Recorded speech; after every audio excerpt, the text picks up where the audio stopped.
Hindi pa man tapos ang El Nino, dapat na raw paghandaan ang nakatakdang pagsisimula ng La Nina ayon sa Pag-asa. Alamin natin ang detalye sa live report ni Claire Lacanilaw. Claire? Chris, kahit unti-unti nang humihina ang epekto ng El Nino, dapat na raw paghandaan ng publiko ang posibleng matinding pinsala na dulot ng La Nina ayon sa Pag-asa.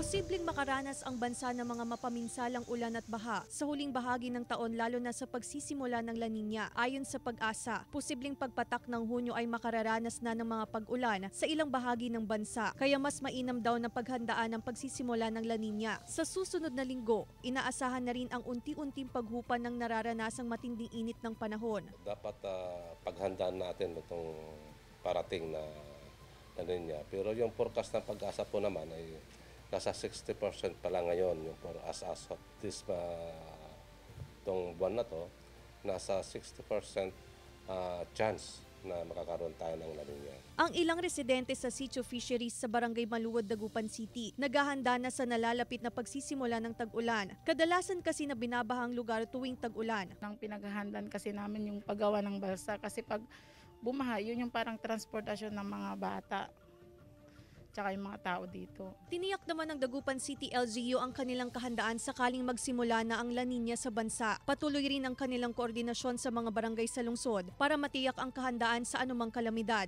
Hindi lang po siya road elevation. Meron din po kaming tinatawag na Operation Sitio. Ilo-launch pa ko namin yan this month din po. Yung mga kanto, yung mga iskinita, tutulungan po namin sila na ma-elevate yung area po nila, ma'am. Chris, andito tayo ngayon sa Sitio Fisheries sa bahagi ng Maluwad, Dagupan City, kung saan isa ito sa mga madalas bahain o nakararanas ng mataas na level ng baha tuwing tag-ulan.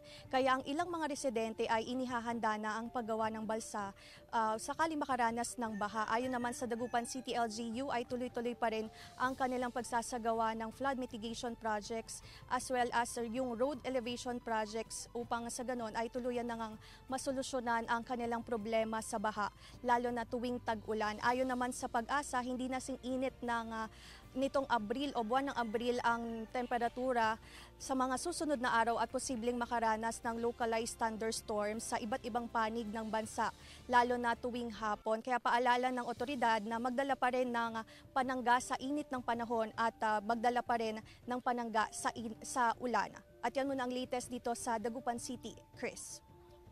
Maraming salamat, Claire Lacanilaw.